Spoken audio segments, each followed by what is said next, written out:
Once man discovered his ability to modify his surroundings, art began to cover cave walls and rocks all over the world.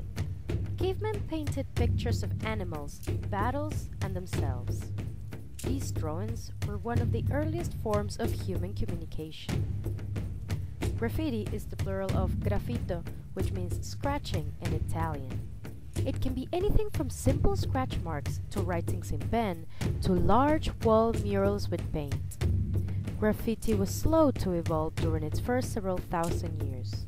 It would still be ages before the human qualities of humor, lust, and rivalry began to work their way into the art world.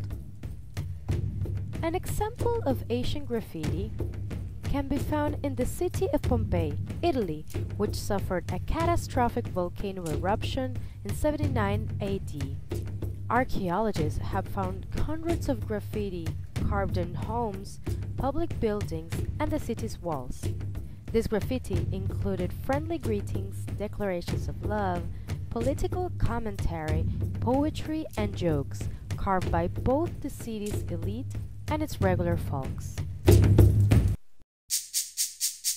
This speech is my recital. I think it's very vital to rock around. That's right, on time. It's tricky. It's the tight. Here we go. Graffiti as we know it started in New York City. Artists chose names, or tags, that were short, easy, and could be written quickly.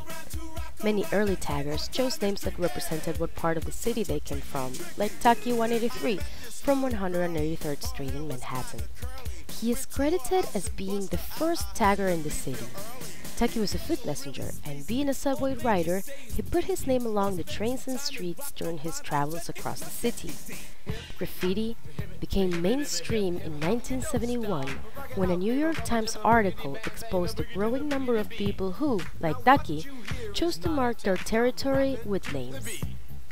Tags quickly became more elaborate, as writers tried to make their letters stand out from others. The more places you tagged, the more people saw your name, and the more famous you became. Tags soon gave way to bombing, or covering an entire wall, door, or other area with tags. In 1972, an artist known as Superculture23 created what's considered the first masterpiece. The piece was more than just a tag. It included an outline, a filling, shadows, and effects of clouds, sparkles, and shapes around and inside the letters. It was multicolored and took much longer to create. However, it was highly visible and gave the artist much more exposure. Artists would break into city train yards and cover cars with elaborate pieces. This is where bombing is said to have been perfected, as the usually unguarded trains would soon become rolling exhibits of artists' work that would be displayed to millions of people. This is also where the use of spray paint became a must for artists who would do whole cars and top to bottoms, covering whole train cars with their names. During the 1980s, the government started to crack down on illegal tagging and bombing. The crack epidemic had made the streets much more dangerous, and graffiti was seen as a nuisance. The Metropolitan Transit Authority began to clean their cars thoroughly, making it nearly pointless to do any type of graffiti. Authorities actively sought out graffiti artists, guarding areas that were more prone to graffiti and increasing penalties for those caught writing.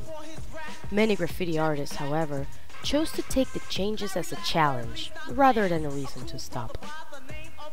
Through the late 80s and the early 90s, the graffiti movement spread like wildfire. Street gangs in Chicago, Dallas, and many other cities nationwide were using graffiti to mark territory and threaten rival gang members. In Europe and Asia, where hip-hop culture had become just as big as in the US, graffiti artists were bombing the trains and walls of nearly every major city. Today, graffiti is becoming more of an accepted art form in many ways.